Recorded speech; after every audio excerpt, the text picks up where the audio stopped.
بسم اللہ الرحمن الرحیم. آج ہم اردو قواعد میں فعل کی قسمیں معنی کے لحاظ سے سمجھیں گے. سب سے پہلے ہم فعل لازم انٹرانسٹیو وربس کو سمجھیں گے.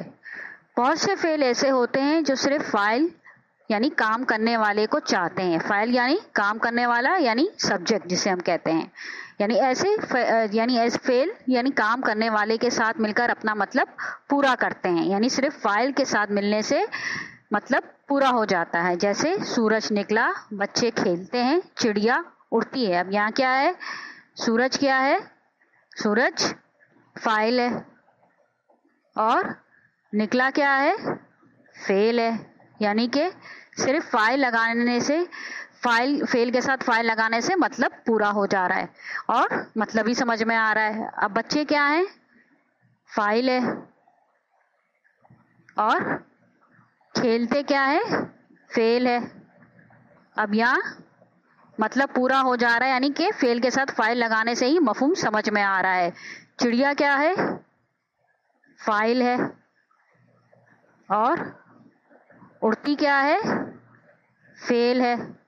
یعنی کہ ان مثالوں سے پتہ چلتا ہے کہ ایسے فعل جو صرف فاعل لگانے سے پورے ہو جاتے ہیں، جن کا مطلب پورا ہو جاتا ہے، ان کو ہم فعل لازم کہتے ہیں یعنی انٹرانسٹیو وربس کہتے ہیں. اب فعل معتدی کو سمجھتے ہیں یعنی ٹرانسٹیو وربس. اکثر ایسے فعل ہوتے ہیں جو فاعل کے علاوہ مفعول کو بھی چاہتے ہیں. صرف فاعل سے ان کا مطلب پورا نہیں ہوتا. یعنی کہ فاعل کیا ہے؟ کام کرنے والا، اور مفعول جس پر کام کیا جائے، یعنی کہ اس کو ہم انگلش میں آبجیکٹ بھی کہتے ہیں. یعنی کہ فاعل کیا ہے؟ سبجیکٹ، اور مفعول کیا ہے؟ آبجیکٹ، یعنی جس پر کام کیا جائے. یعنی کہ صرف فاعل لگانے سے ہی یعنی مطلب پورا نہیں ہو جاتا، جملہ مکمل نہیں ہو جاتا جب تک کہ مفعول نہ لگا یعنی کہ آبجیکٹ بھی موجود نہ ہو. جیسے مثال کے طور پہ مریم نے سبق پڑھا. اب مریم کیا ہے؟ فاعل ہے اور پڑھا کیا ہے؟ فعل ہے اور سبق کیا ہے؟ مفعول ہے. یعنی کہ اس مثال سے کیا ہوا؟ مریم نے سبق پڑھا یعنی کہ جملہ اس وقت مکمل ہوا جب مفعول لگا. اگر لکھا ہوتا مریم نے پڑھا تو یہ نامکمل جملہ تھا. مریم نے کیا پڑھا؟ یعنی کہ سبق پڑھا. علی باغ میں گیا یعنی کہ علی وہی فاعل ہے، باغ مفعول ہے اور گیا کیا ہے؟ فعل ہے. یعنی علی باغ میں گیا یعنی باغ کیا ہے؟ مفعول ہے. یعنی کہ علی گیا، جملہ مطلب پورا سمجھ میں نہیں آ رہا تھا جب تک کہ ہم نے باغ لگایا یعنی علی باغ میں گیا.